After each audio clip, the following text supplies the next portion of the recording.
ഹജ്ജ് കഴിഞ്ഞ് വന്നിട്ട് അതിങ്ങനെ പറയന്നെ, വിശദീകരിക്കന്നെ. അവിടെ അങ്ങനെ ആ പാലത്തിൻ്റെ കൂടെ അങ്ങനെ പോയിട്ട് മറ്റോടത്ത് കൂടി എങ്ങനെ വന്നിട്ട് അതൊക്കെ അവിടെ പോണ എല്ലാവരും ചെയ്യണതാണ്. പാലത്തിനോട്ട് കൂടി അങ്ങോട്ടും പിന്നെ അണ്ടർഗ്രൗണ്ടിലേക്ക് ഇങ്ങോട്ടും ഒക്കെ അതൊന്നും അത്ര പറയാൻ മാത്രമൊന്നുമില്ല.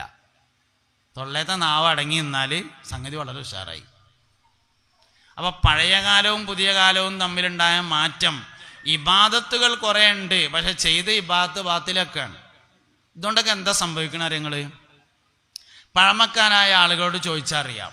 പാടത്ത് കന്നൂട്ടാൻ പോയിട്ട് കന്നൂട്ടണതിൻ്റെ ഇടയിൽ ചെറിയൊരു ക്ഷീണം തോന്നിങ്ങാണ്ട് കയറി വന്ന് കയ്യും കാലും തേച്ച് ഗീറ്റ് കട്ടിലുമ്മ നീണ്ടു കയറുന്ന കടന്നുങ്ങാണ്ട് ചൂടുള്ള കഞ്ഞിൻ്റെ വെള്ളം വാങ്ങി കുടിച്ചിട്ട് ലാ ഇലാഹ ഇല്ലല്ലാ എന്ന് ചൊല്ലി മൗത്തായ കുറേ ആൾക്കാരാണ് പഴയ കാലത്ത് മരിച്ചുപോയത്. ഏത് കാലം? പള്ളിക്കൽ വെള്ളിയാഴ്ച ഖുതുബ തുടങ്ങാൻ 40 ആള് തെകിയായിട്ട് മൊല്ലാക്ക പാടത്തുനിന്ന് വിളിച്ചിരുത്തി കൊണ്ടെന്ന് പള്ളിക്കുളത്തുനിന്ന് കുളിപ്പിച്ച് കള്ളിത്തുണി തിരുമ്പിച്ചിട്ട് 40 തേച്ച് നിക്കരിച്ചിരുന്ന കാലത്ത് ആൾക്കാർ മരിച്ചത് ലാ ഇലാഹ ഇല്ലല്ലാഹ് ചൊല്ലിയിട്ടായിരുന്നു. ഇന്ന് ഈ ഇരിക്കണ നമ്മളെല്ലാവരും ഒരുപാട് മനുഷ്യന്മാർ മരിക്കണ്ടിട്ടില്ലേ? ആരെ ലാ ഇലാഹ ഇല്ലല്ലാഹ് ചൊല്ലിയത്? ഇതൊരു വിഷയമല്ലേ, സംഗതി ഒരു പ്രശ്നമാണല്ലോ. എത്ര ആൾക്കാർ ലാ ഇലാഹ ഇല്ലല്ലാഹ് ചൊല്ലണ നമ്മൾ കണ്ടു, ഒരുപാട് ആൾക്കാർ മരിച്ചനെ നമ്മൾ കണ്ടില്ലേ? ഇതൊരു വിഷയമല്ലേ. മൻ കാന ആഖിറു കലാമിഹി ഖൗലു ലാ ഇലാഹ ഇല്ലല്ലാഹ് ദഖലൽ ജന്ന ഹബീബുനാ റസൂലുള്ളാഹി. ആരുടെയെങ്കിലും അവസാനത്തെ സംസാരം ലാ ഇലാഹ ഇല്ലല്ലാഹ് എന്നായാൽ അവൻ സ്വർഗത്തിൽ കടന്നു. അവസാനത്തെ വാക്ക് ലാ ഇലാഹ ഇല്ലല്ലാഹ് എന്നാക്കിയാൽ എന്നല്ല കേട്ടോ, ആയാൽ എന്നാണ്. ആക്കാൻ കഴിയൂല, അത് ആകലാണ്.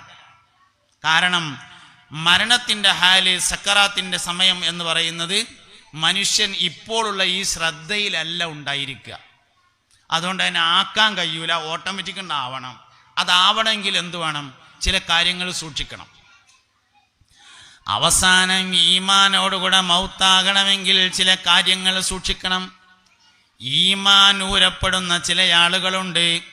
ഒന്ന്, ഉമ്മാനെ അടങ്ങാറാക്കിയോൻ്റെ ഈമാൻ ഊരപ്പെടുന്നതാണ്. ഈ ഉമ്മാനെ അടങ്ങാറാക്കിയാൽ ദുന്യാവും തന്നെ അനുഭവിക്കും. അനുഭവിക്കുന്നു മാത്രമല്ല, ഓൻ അനുഭവിച്ചു എന്ന് 4 ആൾ അറിയും കൂടിയും ചെയ്യും. ആൾക്കാർ പറയും ഓനൊക്കെ അത് വന്നില്ലെങ്കിലേ പറയാനുള്ളൂ, ഓൻ്റെ ഉമ്മാനെ അത്ര ഇടങ്ങാറാക്കിയിട്ടുണ്ട് എന്ന് പറയും. ഉമ്മാനെ അടങ്ങാറാക്കിയാൽ ദുന്യാവെന്ന് അനുഭവിക്കും. 3 സ്ഥലത്തേക്ക് വെറുതെ നോക്കിയാൽ കൂലിട്ടും എന്നാണ്. ഒന്ന് കാബമ്മക്ക് ഇങ്ങനെ വെറുതെ നോക്കിയിരുന്നാൽ കൂലിട്ടും. 2 മുസാഫിക്ക് ഇങ്ങനെ വെറുതെ നോക്കിയാൽ കൂലിട്ടും. 3 ഉമ്മാൻ്റെ മുഖത്തേക്ക് ഇങ്ങനെ വെറുതെ നോക്കിയാൽ കൂലിട്ടും. 3 സ്ഥലത്തേക്ക് വെറുതെ നോക്കിയാൽ കൂലിട്ടും. മൊബൈൽക്ക് വെറുതെ നോക്കിയാൽ ഒന്നും കിട്ടൂല. കണ്ണിൻ്റെ കാഴ്ച പറയാ, തിമിരത്തിന് പിന്നെ സർജറിക്ക് കൊണ്ടിരുന്നല്ലാതെ വേറെ ഒന്നും കിട്ടൂല.